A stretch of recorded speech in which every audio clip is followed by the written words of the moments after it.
السلام علیکم ورحمۃ اللہ وبرکاتہ۔ ناظرین، استقبال ہے آپ کا ہمارے چینل دا اردو نیوز میں۔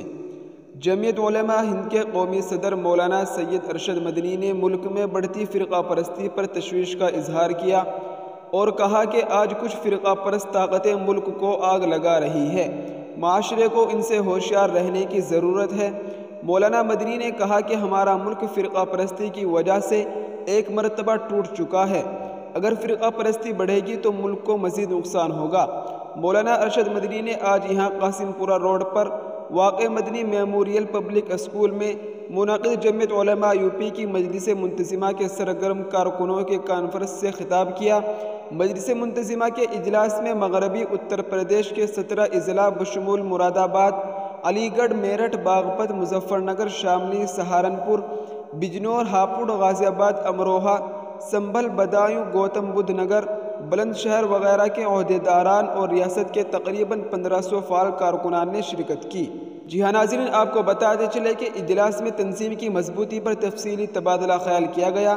فرقہ وارانہ ماحول کو تبدیل کر کے اچھے ماحول کے قیام میں مدد کرنے اور 8ویں جماعت کے بعد لڑکیوں کے لیے الگ تعلیمی ادارے کھولنے کے علاوہ ووٹر بیداری مہم چلانے کے ساتھ ساتھ ووٹر لسٹ میں نئے ناموں کا اضافہ کرنے جیسے مسائل پر سنجیدگی سے غور و خوض کیا گیا اور مختلف قراردادیں کانفرنس میں متفقہ طور پر منظور کی گئی۔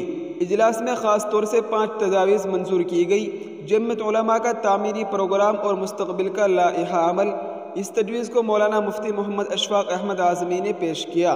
کانفرنس کی صدارت کرتے ہوئے صوبائی صدر مولانا سید ارشد رشیدی نے کہا کہ جمعیت علماء ہند کے قیام کا بنیادی مقصد قوم کی خدمت اور اسلامی اقدار کا تحفظ ہے۔ اس دوران کارکنان کو جمعیت علماء ہند نے 8 نکاتی پروگراموں کا خاکہ تیار کیا اور ضلع عہدیداروں کو اپنے متعلقہ اضلاع میں 8 نکات پر خصوصی کام کرنے کی ہدایت دی۔ خصوصی خطاب میں جمعیت علماء ہند کے سربراہ مولانا ارشد مدنی نے فرقہ پرستی کا مقابلہ کرنے کے لیے پیار و محبت کے پیغام اور بھائی چارے کو مضبوط کرنے پر زور دیا۔ مولانا مدنی نے کہا کہ جمعیت علماء ہند جمہوریت اور سیکولر آئین کی مضبوطی کے سلسلے میں میدان میں ہے۔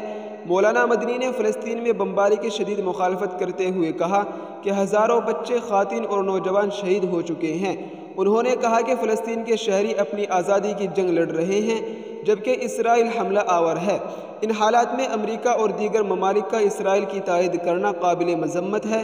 مولانا ارشد مدنی نے لڑکیوں کی تعلیم کے لیے الگ اسکول قائم کرنے کی اپیل کی، ساتھ ہی اپنے شفا خانے یعنی ہسپتال قائم کرنے پر زور دیا۔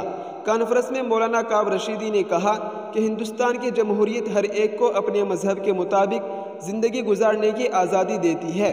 انہوں نے مدارس کی کامیابیوں پر تفصیل سے روشنی ڈالی۔ مفتی اشفاق اعظمی نے کانفرنس کی نظامت کی اور کانفرنس کا منشور جاری کیا۔